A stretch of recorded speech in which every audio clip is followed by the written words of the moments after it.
think we forget how remarkable the medium of video actually is. You're quite literally converting ideas and thoughts within your own head into a form that you can easily share with people, irrespective of time and space. And the process of doing that from beginning to end is one of the most fun, stressful, but ultimately rewarding experiences you can possibly have. Hello guys, and welcome to the dream wonderland that is my office, which is basically just a kitchen breakfast bar counter with a MacBook Pro on it. Today I'm going to be talking about and there's also the very squeaky chair that I'm sat on. It's not ideal, it is a bit annoying. I live in a small apartment with absolutely no desk space. This is all I have to work with, so it's a little bit annoying. But today I'm going to show you the general creative process from start to finish in making a video. And I'm going to probably not sit on this chair because you can hear that squeaking. It drives me mad throughout the day. But I've been making videos for 5 years now, and we've seen the videos change over the years. Originally, it was just me sitting in a tiny apartment whinging about things. These days, we try and take the camera out of the apartment and show you Japan firsthand, whether it's the food, the people, or the places. So the quality has generally gone up, and the videos have become more and more advanced over the years and better edited, I hope, along the way as well. But the first place we start is with ideas. So let's dive in. How do I think up ideas for videos? So I'd say there's 3 ways that I think up ideas for videos, or ideas happen. The first is the eureka moment, when you have a joke that you think up, or something you just want to make a video about in general. For example, last year I made a video called Don't Get Fat in Japan. That entire video was based around the fact that I was pissed off with lifestyle vloggers constantly bragging about their life and their way of life and their existence. So I felt like I wanted to build a video around that joke. So I wrote down that scene of me dressed up in a hat acting like an idiot, and then I kind of built an entire narrative around it, around losing weight in Japan. Then earlier this year we had a video called 4 Ways Living in Japan Changed Me. That entire video was thought up when I was walking through Tokyo and saw those horrible human centipede figurines, and I just saw that and thought, there is a video waiting to be made there. And then I came back and built an entire video around that. So often I have an idea, a joke, or a thing that I want to feature in a video, and then I build a narrative around that. That's the first way. The second way is recommendation, where viewers will actually tell me to go and film something. For example, earlier this year on Twitter, loads of people told me about this robot hotel thing, and I packed my bags and went off to Tokyo the next day and filmed it. Same with the Sushi Kit Kats video. People recommend them to me on Twitter or on Patreon, and then I go off and film them.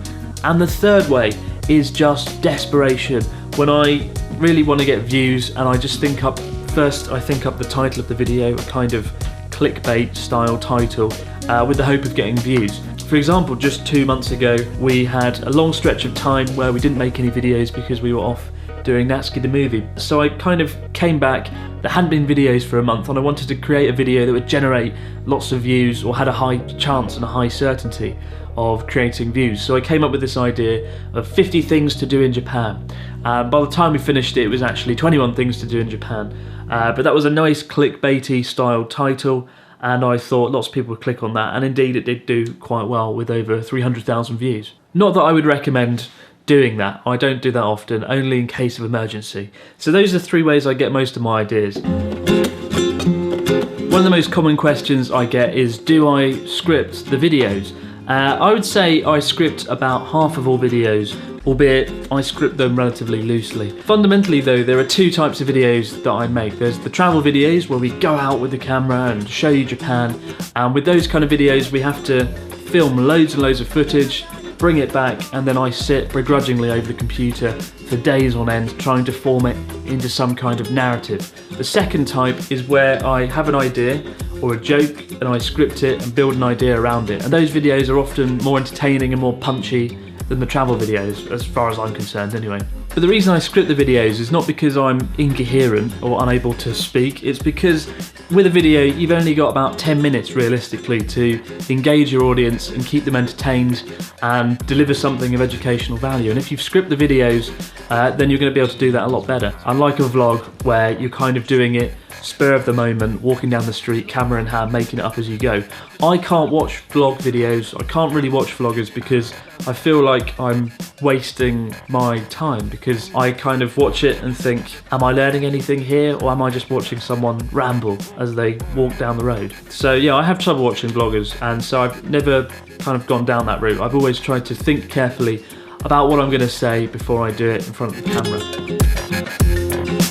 So first, let me introduce you to the family. This is the Canon 70D, the very camera that I'm using to film this now, and it's not in focus. There we go. I use a wide angle lens there, 10 to 18 millimeters, because I like to capture the whole kind of the room, get the atmosphere in.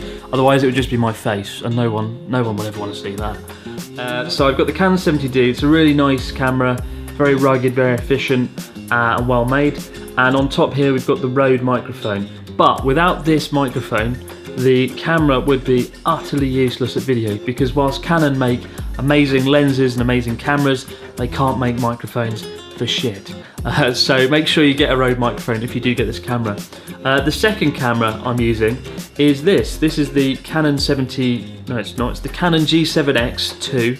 And I got this camera because when I was doing the Tohoku 365 videos last year, I was going into restaurants with this giant camera, and all the staff were kind of looking at me and everyone was looking, and it made me feel a bit uncomfortable and awkward. And I knew that if I used it in some places, they would say, no filming. Again, the sound quality on this is pretty shit. So bear that in mind if you're going to use that. The third and final camera, and the latest addition to the Raw in Japan channel's equipment, is this. This is the Osmo DJI. It's a stabilised camera, oh crikey, there you go. You see, you can move it and it kind of stays stable. I bought this pretty much just for Natsuki the movie at first. We got some really nice shots of Natsuki in London with it. And then more recently I used it to get some slow motion footage of Natsuki walking through Sapporo. But this is the camera that's going to help take us to the next level when it comes to being a bit more cinematic. So these are 3 cameras, but the camera that I use by far the most is the Canon 70D, which I highly recommend buying if you're going to be vlogging. People often ask, is there some sort of secret cameraman that helps with all the filming? It's just a variety of friends, to be honest, and if I go filming with Ryotaro, we take it in turns holding the camera. The Sado Island trip's a really good example, actually. It was a nice trip, but I struggled to enjoy it at times because I was, as well as being the presenter, I was also the cameraman and the director. I was trying to kind of forge some narrative. It's pretty difficult doing all those different roles at once. So yeah, I was trying to enjoy the Sado Island trip as much as I could, but really I was thinking, how could I make this shot look nice? Does this look good? What do I need to make this work? And that's one thing. It can be a little bit stressful as a vlogger, I guess. If you're doing something like travel vlogging, make sure you film as much footage as you can. Just get loads and loads of stuff and lots of B-roll, lots of footage of things laying around, lots of nice, often pretty but unrelated things, because you can edit it all together later on begrudgingly, again, hunched over your laptop or computer. It's just important to get as much footage as you can. And this goes as well for people like Ryotaro. He often says something and I make him say it again in a better way. There he is. So now you enjoy some time in the room that's... Well, so Chris, yeah. Now you enjoy the room that you can possibly afford. Do that last line then. So it's some time. Now it's time for. So now it's time for outdoor business. Out. Can I say again? Outdoor business. Yeah, it's now time for outdoor business. All right.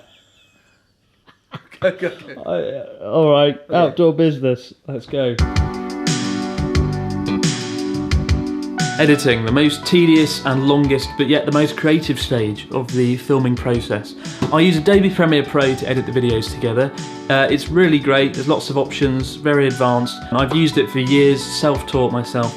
As for music, a lot of people ask where I get the music from. I use premiumbeat.com or pond5.com. It's quite expensive. Premiumbeat.com, you're looking at up to $50 per song, which is expensive, especially as I often use 3 or 4 songs in one video.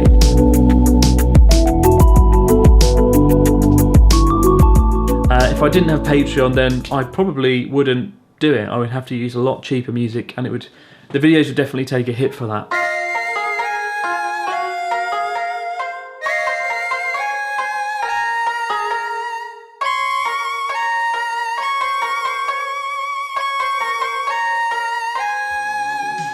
But the editing is incredibly important. It can take a video and give it the creative edge, like in the recent Akihabara video. I looked over the footage, I thought, it's okay, but there's nothing here that's special.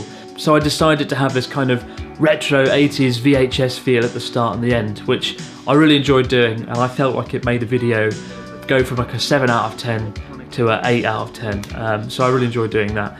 But it can also take a video that's relatively mediocre and structure it in a way that makes it more entertaining, like the trip to Aomori recently for Talker 365. When I was looking back over the footage, I thought, this video is okay, but again, it's nothing special. But I structured it in such a way that I believed people would watch it to the end, nonetheless. For example, in the video we went to the fish market, then we went to see Ryotaro, and then we went and did something with some apple curry, and then we went and saw Natsuki at the end.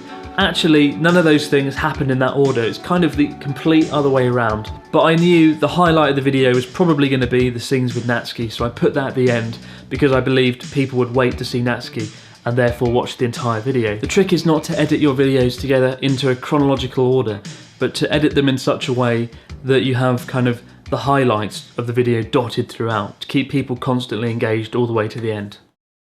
Even before I upload, I think very, very carefully about the title of the video, because that is the difference between 500,000 views and 50,000 views. It's all about the title on YouTube and the thumbnail, and I spend maybe half a day trying to work out what I'm going to call it and working on that thumbnail.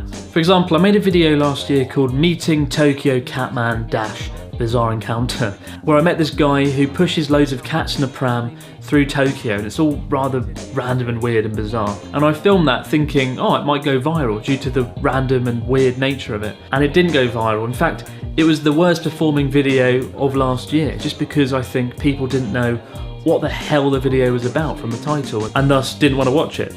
So I actually unlisted the video as a result because I was so disappointed by it. Unfortunately, even at this stage with about 500,000 subscribers, I still have to use clickbaity titles to succeed, which means using numbers in the video titles and using words like how and why I did this and how you can do this. I have quite a few friends who are YouTubers who choose not to do this kind of clickbait style video title out of principle. However, they don't have many subscribers as a result because no one's clicking on the damn videos.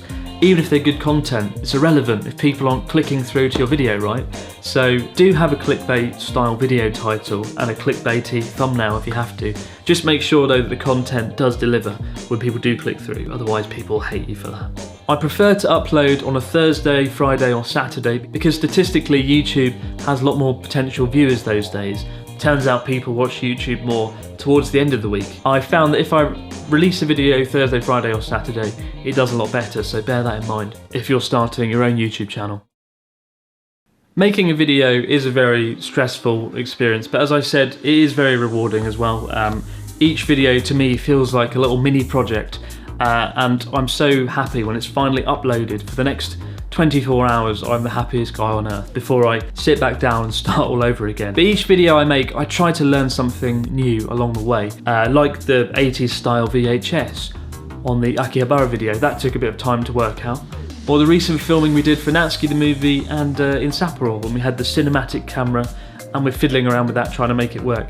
Every project I feel like I'm learning something new, and that's what makes it so fun and rewarding and why I still do it after 5 years. And Natsuki the movie is the biggest learning experience of them all for me. As someone who wants to be a documentary filmmaker, this is the first step as far as I'm concerned to doing that. We've got an hour-long video. It's going to be the longest, biggest thing that I've ever produced, and it's going to be probably editing hell. It is editing hell at the moment. But I'm really excited to develop my skills as a filmmaker, as a producer, and most importantly of all, to reveal Natsuki's kind of story to the world. And after all these years, people are going to actually be able to see the real Natsuki in his real life work environment. So that's pretty exciting, I think.